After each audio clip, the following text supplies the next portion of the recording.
Think about like mysterious disappearances, right? The Bermuda Triangle is usually what comes to mind first for Oh, yeah, alert. yeah, for sure. But have you ever heard of the Bass Strait Triangle? I have. It's right off the coast of Australia, and it's got a reputation for being just as spooky. Yeah, it's true. The Bass Strait Triangle doesn't get as much attention as that one, but it's got just as many wild stories. Like what kind of stories? Oh, we're talking shipwrecks, vanishing planes, the whole 9 yards. Wow. And that's actually exactly what we're going to deep dive into today. We're going to look at two incidents that really made this place famous: the wreck of the Sydney Cove and then the disappearance of Frederick Valentich. Oh, yeah, those are both really fascinating cases.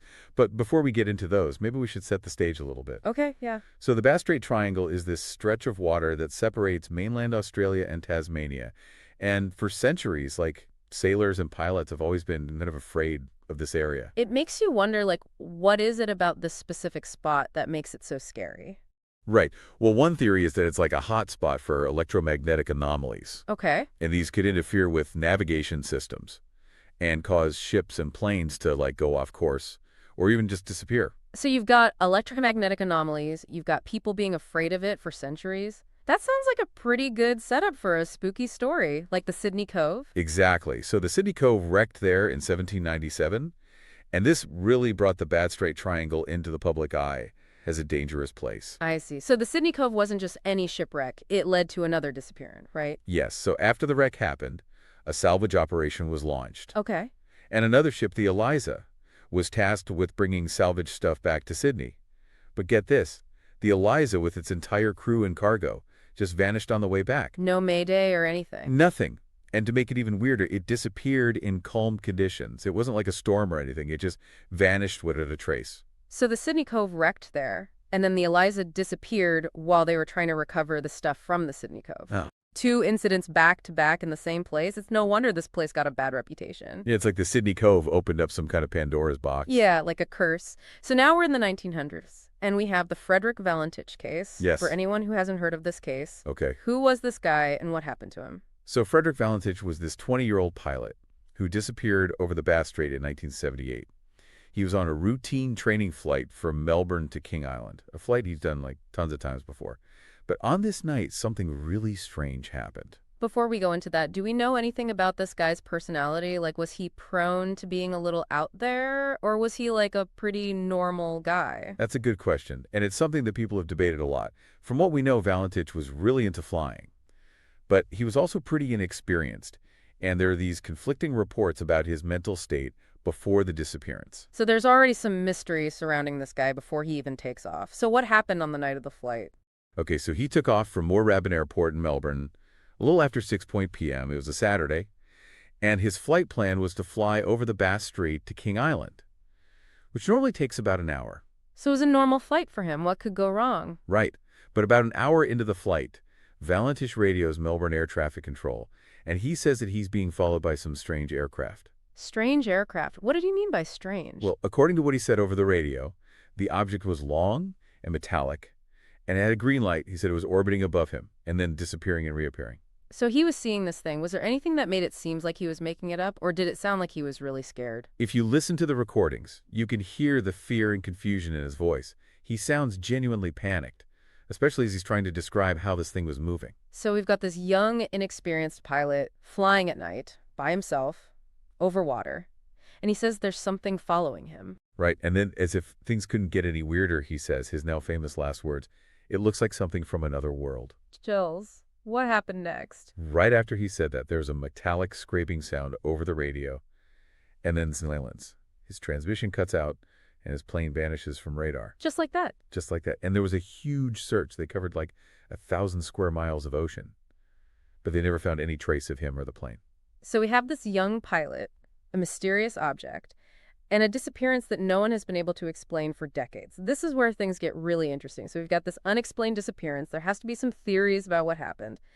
Let's start with the more like normal explanations. Could this have just been pilot error? Yeah, it's possible. Valentich wasn't a very experienced pilot, and flying at night over water can be really tough. There's this thing called tilted horizon that can mess with pilots, especially in low light. Tilted horizon? What's that? It's like an optical illusion when the actual horizon is hard to see, like when you're over water at night, and the pilot's inner ear, which helps with balance, can get confused by what they're seeing, and it makes them think they're flying level. when they're actually turning or even upside down. Oh, wow. So maybe Valentich had this tilted horizon thing going on, and that made him lose control of the plane. It's possible, and it could explain why he was describing the object moving so weirdly. Like if he thought he was flying straight, but he was actually turning, the lights from another plane, or even stars, could look like they were moving in strange ways. I see. Our brains try to make sense of things, and sometimes we get it wrong, especially when we're stressed out.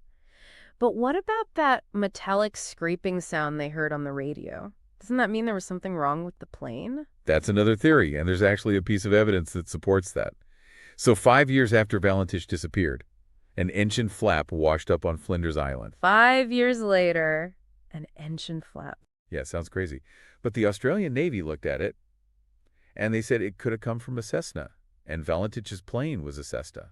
Wow, that's a pretty big coincidence. So maybe there was something wrong with the plane, and it crashed. Yeah, but if there was a big mechanical failure, you'd think they would have found more than just an engine flap, especially since they searched so much. That's true. So pilot error is possible. Mechanical failure is possible. But neither one explains everything. What are some other explanations? Well, some people think that Valentich might have been hallucinating. Hallucinating. Yeah, there's this thing called sensory deprivation that can happen on long flights, especially at night, and it can cause people to see and hear things that aren't real. So he was seeing things. Right. And the stress of the situation could have made hallucinations even worse, to the point where they seem totally real to him. It's like when people are in solitary confinement. They start to hallucinate. Uh-huh. But wouldn't air traffic control have noticed if he was, like, talking crazy? Well, that's the thing. His transmissions were really scary and confusing. But he was still making sense. He was describing the object, telling them where he was, and following their instructions. So hallucinations are possible, but they don't explain why he was still able to communicate clearly. Okay, we've talked about pilot error, mechanical failure, hallucinations. And now we have to talk about the one that everyone loves, UFOs. Right. The way he described the object, the weird way it was moving, and that last thing he said, it looks like something from another world. It's all pretty compelling. And didn't some people on the coast see a green light in the sky around the same time he disappeared? Yeah, there were reports of a green light, but the timing is kind of unclear. Some of the reports only came out after the details of his transmission were made public. So maybe some people were just saying they saw something. Yeah, it's hard to know how much of it was real and how much was just people getting caught up in the story. Okay, so UFOs are a possibility, but there's not much evidence. What about him faking his disappearance? Is there anything that supports that?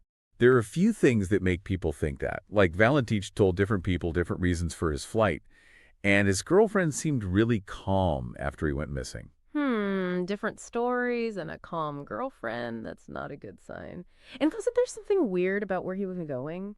Yeah, actually, no one was waiting for him at King Island, which was supposed to be his destination.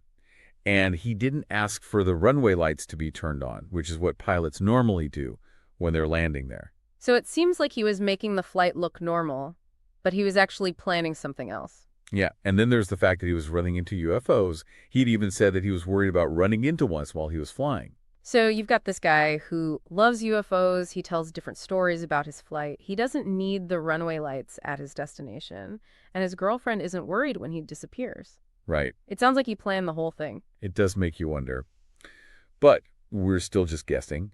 There's no proof that he faked his disappearance. It's kind of amazing that we still don't know what happened to this guy. We have all this technology, but we still have all these unanswered questions. We've got the engine flap, the witnesses, the weird things about his story, but none of it really gives us a clear answer. Yeah, it's true. And that's part of what makes the Valentich disappearance so interesting. And the Bass Strait Triangle, too. It reminds us that there are still mysteries out there that we just can't explain. It really does make you think, like, what if there's something more to these stories? What if there are things happening that we just don't understand yet? It's definitely a possibility. And that's where things get really exciting from a scientific point of view. These kinds of mysteries can actually help science move forward. Really? Yeah, when we encounter something we can't explain, it forces us to look at things in a new way, to push the limits of what we know. So these unexplained events could lead to new discoveries. Exactly. They challenge us to come up with new theories, to develop new technologies, to explore new areas of research. Take the Bermuda Triangle, for example. People always connect it to the paranormal. But studying that area scientifically has helped us learn more about things like rogue waves and methane hydrates and magnetic anomalies. That's a good point. So even if we never figure out exactly what happened to Frederick Valentich, trying to find the answer could help us learn more about the world. Exactly. And it's not just about scientific progress. These mysteries also make us think about our own limitations as humans. They remind us that we don't know everything, and that there's still so much out there that we don't understand. It's kind of humbling to think that even with all our advancements, we're still at the mercy of nature and the unknown. It's scary and exciting at the same time. Definitely. I think that's why these stories are so fascinating to us. They tap into our curiosity, our need to understand the world. So as we wrap up our deep dive into the Bass Strait Triangle, what's the one thing you want our listeners to take away from this? I think the main thing is to be open to the unknown. Don't be afraid to ask questions, to explore the mysteries that you find interesting, even if we don't find all the answers. The process of exploring could be just as rewarding. That's a great point. And for those of you listening, if you're interested in what we've talked about today, I encourage you to do some research on your own. Look into the different theories about the Bass Strait Triangle, read about other disappearances, and maybe you'll come up with your own explanation. Remember, the truth is out there somewhere, waiting to be discovered.